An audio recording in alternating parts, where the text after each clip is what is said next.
So as we look at Proverbs chapter 3 today, I was thinking of different things. This lesson is give me a reason to trust.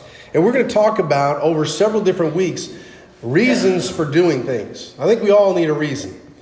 Well, when I was growing up, I was over at my cousin's house. And for some reason, they decided they wanted me to try some vanilla. Not vanilla ice cream, vanilla. And so they had the vanilla poured in a little deal. I said, man, doesn't it smell good? I said, it does smell good. And so they go, drink some. I said, but you guys go ahead and drink some too. I was a little kid. I wanted to share with everybody. And so now I'd probably like, yes, I'll take it. But at the time I was like, well, go ahead. And they kind of had this look. I was like, I don't know about this. And they said, yeah, go. It's good. It smells good, right? And I said, yeah, it does smell good. And they kept on pushing. I was like, well, why don't you guys have some? Well, because we want to save it for you because it's so special. You haven't had this before. We've already had it before. And so we wanted you to experience this. And so I'm like, okay, I'm about 5 years old. And I said, all right. And so I get it. And I'm kind of excited because they're all standing around me. I'm the object, of everybody's attention. And so I go ahead and I drink it. And my face did not look like it was pleasant. And they started laughing. And I figured out right quick, I don't have a reason to trust them ever again. And for us, it's a little different. When you have a kid, just like us growing up, we probably had to have a reason to eat our vegetables. I know I did, and I remember Popeye being on, cartoons. And, and my mom saying, if you eat your spinach just like Popeye, you'd be strong. I ate spinach and I never got strong. And I needed a reason to brush my teeth. I needed a reason to take a bath every day, not just once a week, but every day. I needed reasons. And a lot of times it was, either do that or else, and, we're going to spank you or whatever else is going to happen. But I needed a reason. We all need reasons.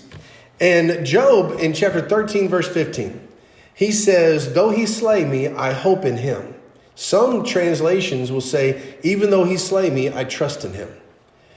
He had a reason to trust. He knew who God was, and we need a reason to trust, I think, at times as well.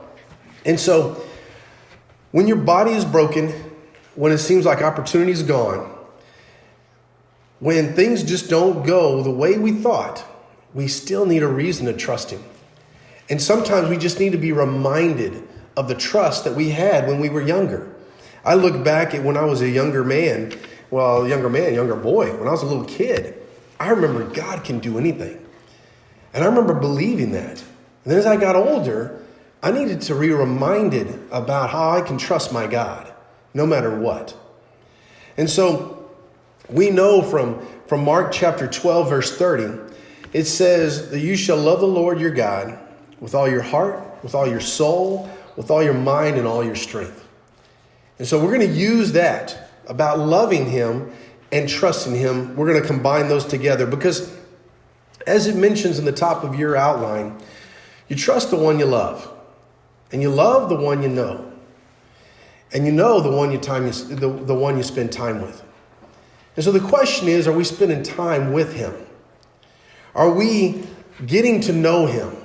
Are we loving him? Because we do, we're going to trust him. Because 2 Timothy chapter 1, verse 7 says, he gave us a spirit of power, love, and self-discipline. Didn't give us one of fear. But sadly, when trust is lost, then our confidence and our boldness decreases, and then the fear increases. And we stop trusting him. You trust the one you love, as it talks about in 1 Corinthians chapter 13, 7, love always trusts. And so for us, it's about giving us a reason to really trust. And so the first command here in Proverbs chapter 3, 5 through 7, it says, trust the Lord with all your heart. Do not lean on your own understanding. And in verse 6, in all your ways acknowledge him, and he will make straight your paths. And so the command is to trust. So number one is to trust. That's what we should be doing. We should be trusting. And he tells us how to trust. He tells us, trust him with all your heart. Just like we're supposed to love him with all of our heart, he says, trust with all your heart. And so letter A is heart. But the mistake that we make sometimes is that we trust what we perceive, or we trust what we feel. And so sometimes we're just not feeling it. And so our trust level goes down. I mentioned that because if you looked over in Luke chapter 5, verse 5, it said they've been fishing all night. This is before he calls them to be disciples, to start fishing for men instead of fish. And it says they fished all night long. Because he said, I want you to cast your nets out. And he said, oh man, no, we've already cleaned everything up and we've been fishing all night. And so the whole aspect is they know exactly what they've done. They didn't feel like they could go out any longer and catch any more because they caught nothing and they've been all night long. They weren't feeling it. They were pretty exhausted. Well, sometimes for us, we can listen to our heart. And Jeremiah 17 verse 9 says the heart deceives. And it's really easy to start listening to that heart sometimes instead of what we should be listening to, our God, and trusting him. But it's easy for your heart to start speaking and you start listening to it and thinking that's the way to go. And so we know we need to trust him with our heart. And letter B, we need to trust him with our mind. Because it says in that verse 5 of Proverbs, it says, lean not on your own understanding. But a lot of times that's where we trust. We lean on what we understand and what we know. And so the mistake number 2 is what we see. Our mind can play tricks on us. But sometimes we see that, so that's got to be true. In Luke chapter 5, verse 5, it said they caught nothing. They had fished all night long and they caught nothing. And so in their mind, well, we've been out all night, caught nothing. So if we go out again, we're going to catch nothing. Well, let's just do it another day. Maybe those fish can start schooling somewhere else where we're going to fish the next day.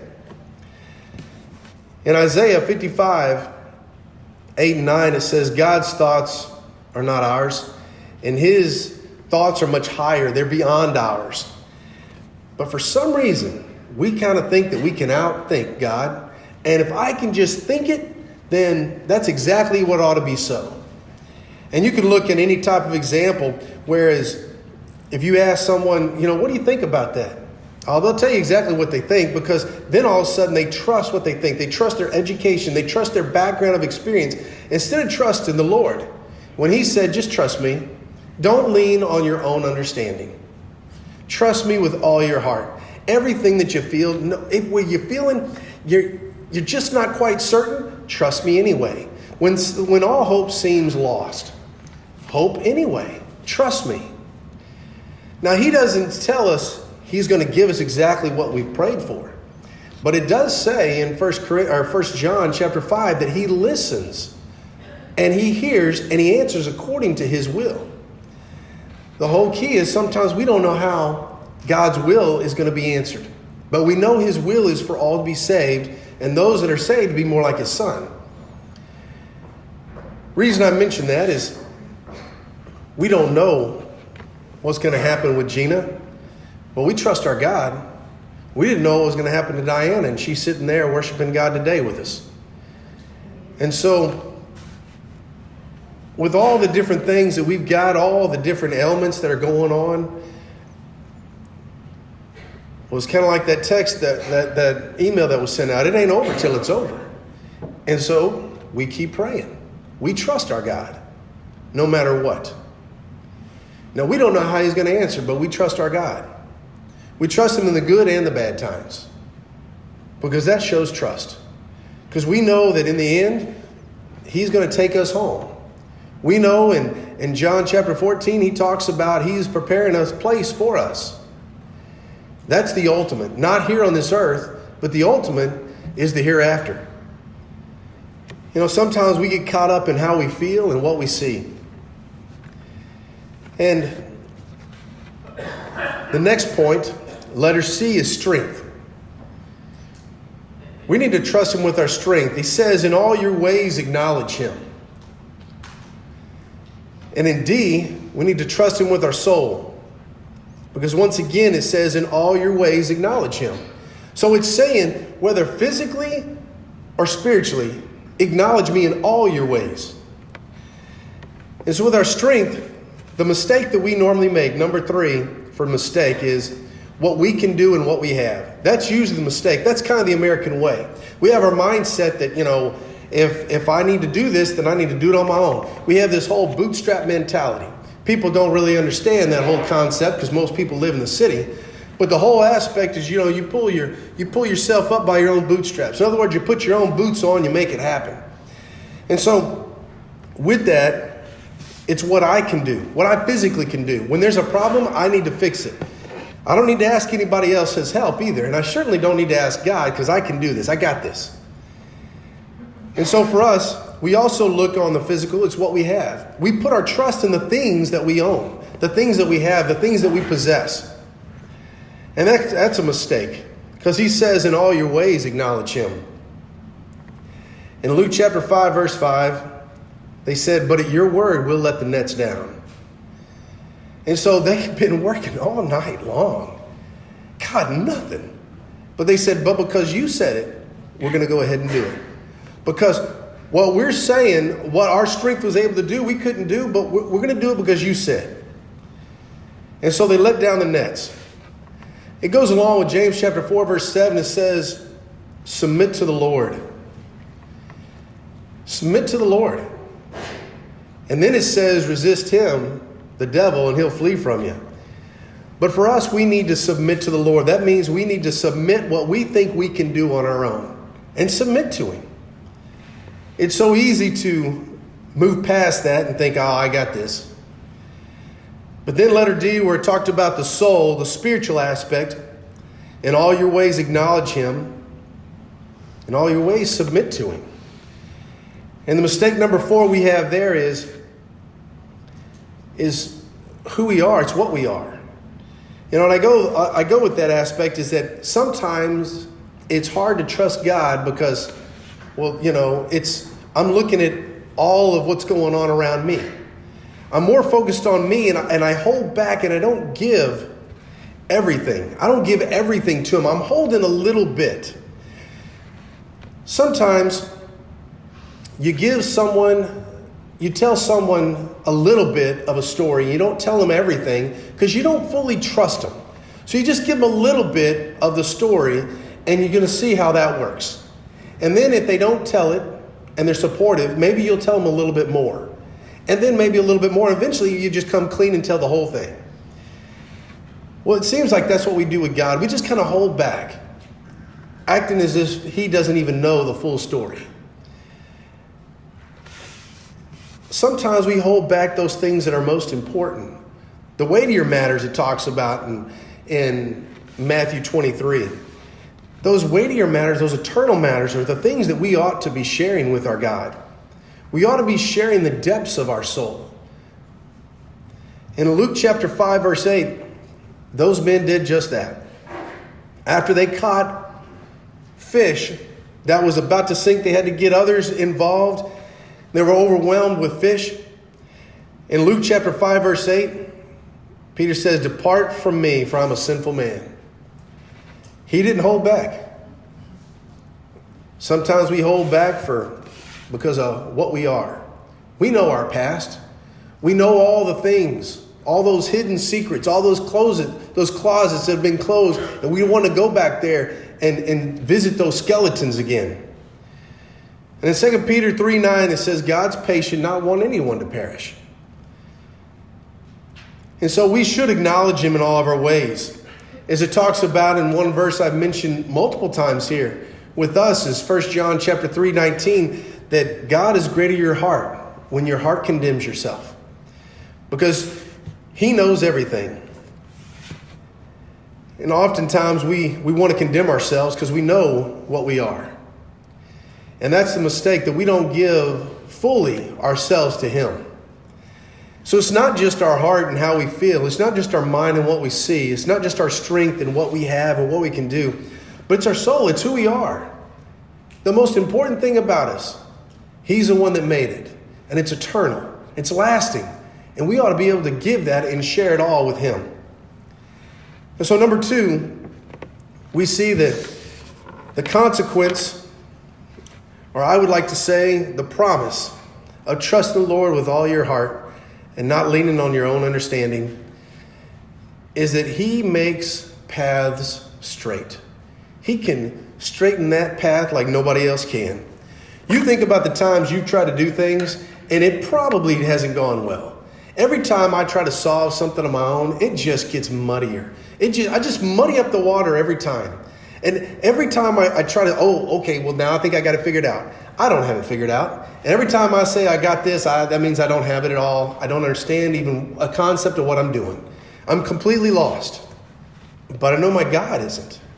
I know my God sees everything. And he says he wants you to trust him with all your heart, all your soul, all your strength, and all your mind.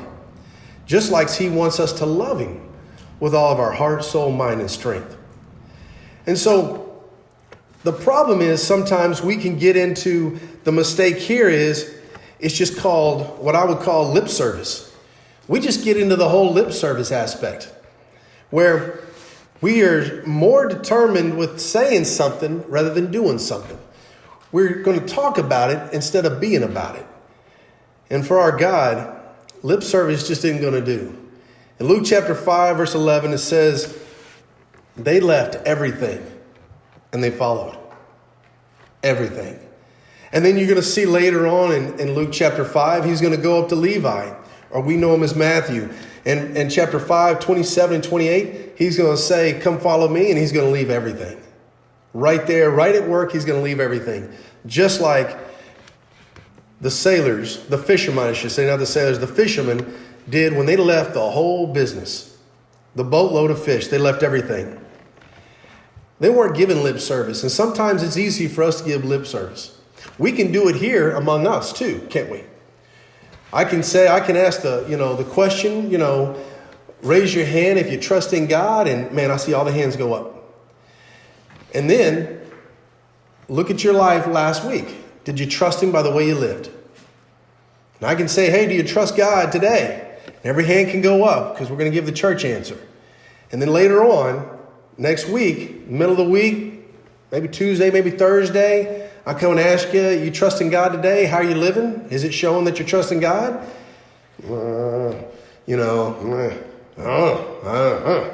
Can't give me a straight answer. Sometimes it's just lip service. And the reason I say that is because I know exactly what that's about, giving lip service. I've done that before. And if you're honest with yourself, you've done it before too.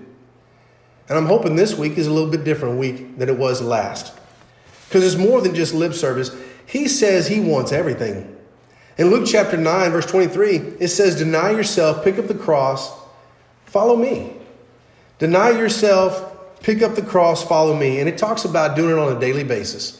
He wants us to leave everything, all these things that we think are so important. The things that we feel are more important. The things that we think are more important. The things that we have that are more important. He says, leave it all. I will straighten the path every time. You just got to trust me. He's given a reason for us to trust him. We can look at Luke chapter 5 and see the example of these men. He took care of them the whole time. In his prayer in John, he says, not one of these. I have every one of them. Not one of these has been harmed.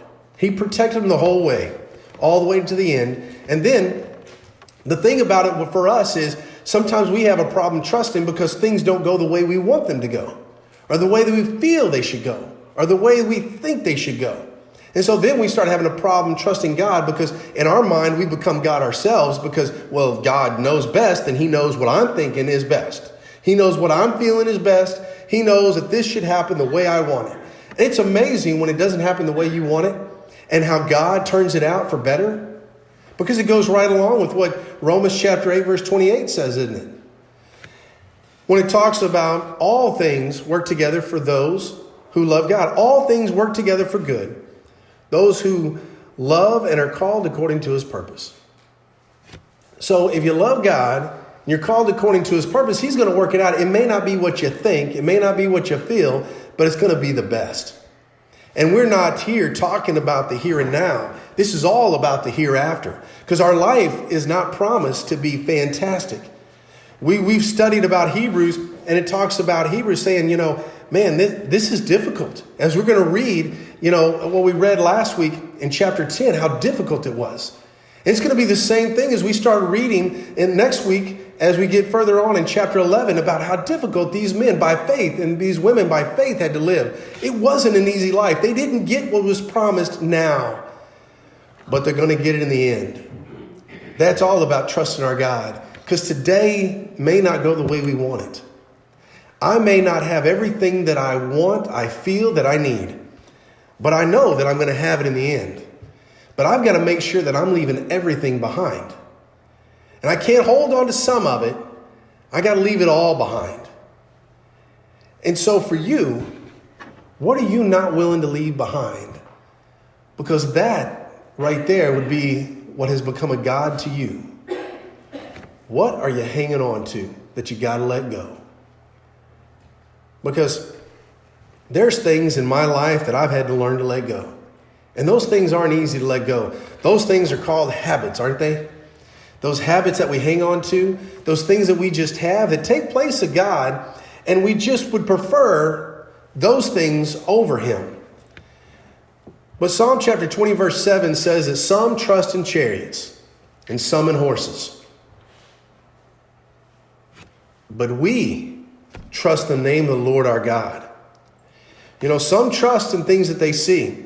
If you looked over in 2 Corinthians chapter 4, in verse 16 it says, don't lose heart.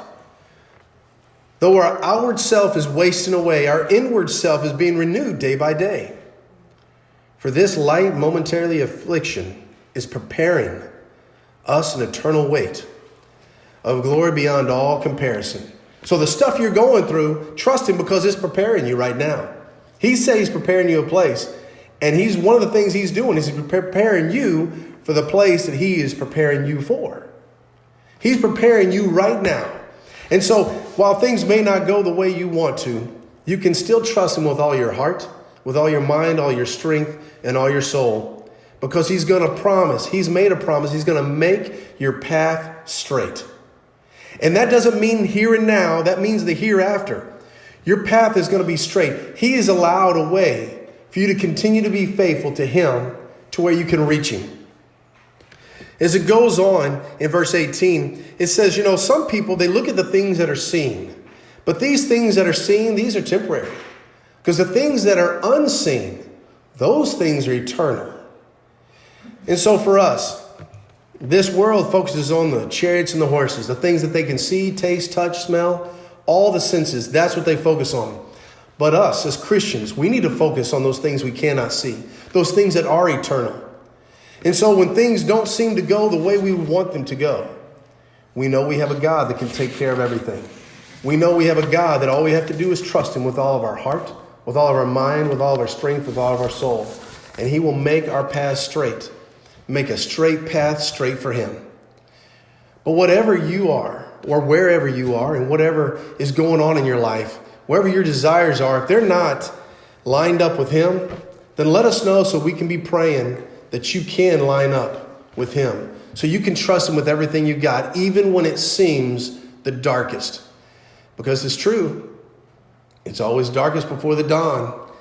And it's always darkest before God steps in. Let Him see you just watch and see what He can do with your life. And if you haven't become a child of God and you want to become a child of God, let's study about what belief, repentance, confession, baptism all has to do with that, and about living faithful. Not just getting wet and having your sins washed away, but being faithful all the way to the end. Let's study what God has to say about those things. But whatever you do, don't hesitate and don't wait and let another week go by forgetting the fact that we've got a reason to trust our God. Let us stand and sing.